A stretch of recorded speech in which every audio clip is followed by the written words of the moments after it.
Bigyan natin ng opinion reaction itong Facebook reel posted by Zarzuela sa Politika.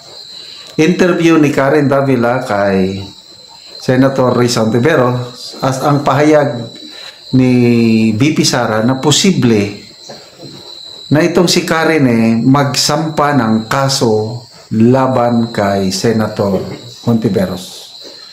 At sabi ni VP Sara, bago pa lumabas si Karen yung video niya, nabasa na ni VP Sara ang affidavit ni Karen na ibig sabihin, pwedeng naghahanda ito sa pagsampa ng kaso.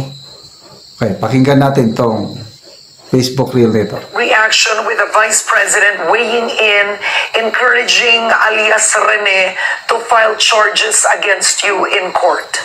And kung sa tingin ni alias Rene na dapat siya ay mag-file din ng kaso, ay dapat gawin niya din yon para nasasabi niya yung totoo sa loob ng korte at nakakasagot din ng maayos yung mga akusado sa loob din ng korte. Nabasa ko na yung affidavit niya bago pa man siya lumabas publicly, no?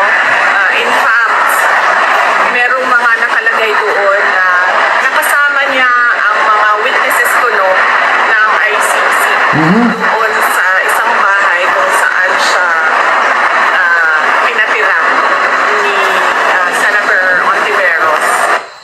I would have no objection to that, Karen.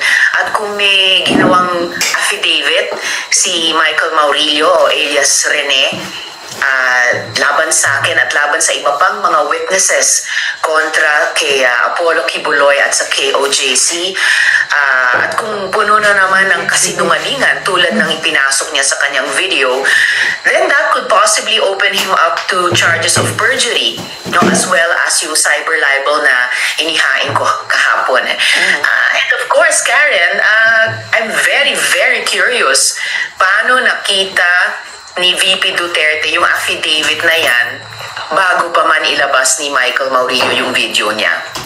Your immediate... Yun. Okay, so abangan natin ang susunod na kabanata. Yung Karen na yan, Michael Maurilio, hindi siya basta magsasalita ng ganun na hanggang ganun lang. I don't believe so. May susunod pang ano yan. May susunod na kabanata.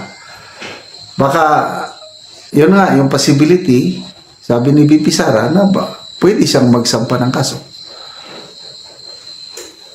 At sa kagaya ng tanong, curiosity ni Senator Risa, paano nabasa ni VP Sara yung affidavit bago lumabas si Karen? Nako, pasabog ito. May malaking pasabog na susunod. Kung sa chess pa, ano na, kalkulado na yung every move. Madugo ito ang kwan. Palagay ko, ito ang real bloodbath. Itong controversy ngayon, Risa Ontiveros, Michael Maurilio, Attorney Topacio, mga vloggers. Diyan lang ako medyo naawa sa mga vloggers na sinampahan ng kaso.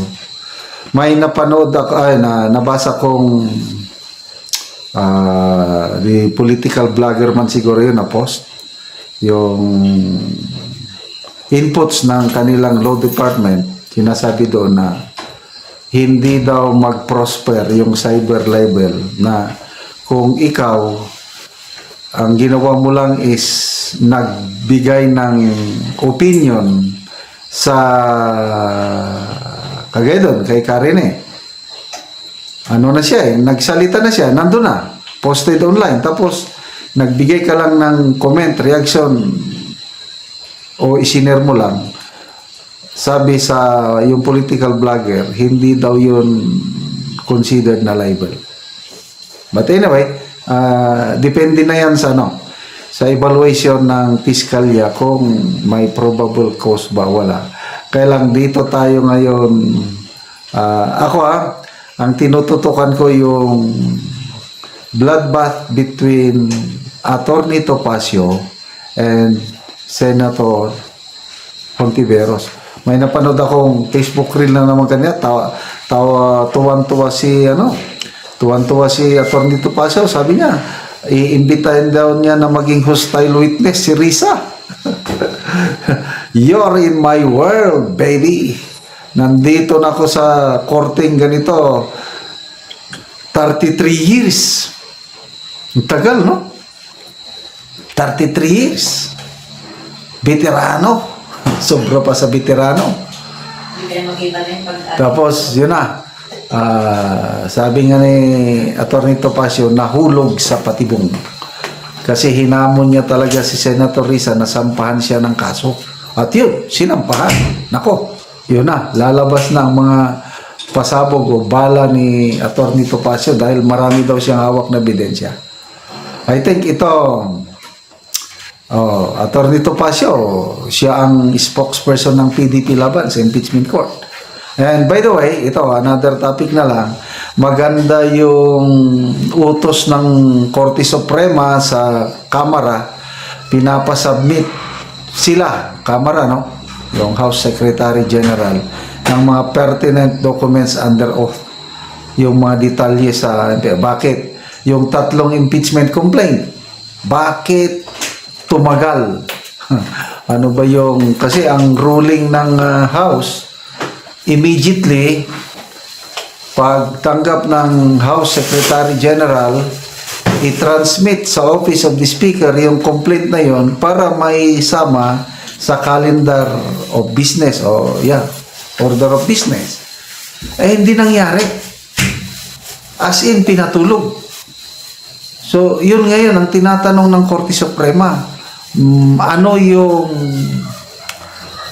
authority ng House Secretary General? Bakit ganun na pinatulog ng matagal? At ito yung mabigat, yung articles of impeachment. Nabigyan ba lahat itong mga House of Representatives? Meron ba silang panahon para pirus or pag-aralan at timbang-timbangin ang ebidensya bago sila pumirma? Yun na po. Bloodbath na ito. Bloodbath na sa Korte Suprema. Aabangan natin. So, nasaan na si Karine ngayon? Wala na akong balita. But, huwag kayong magtaka. Baka biglang lumabas ulit yan. Pasabog na ang dala. Sampa na ng kaso. I don't know what will happen next. Basta ito, malaking pasabog na mangyayari itong controversy nito.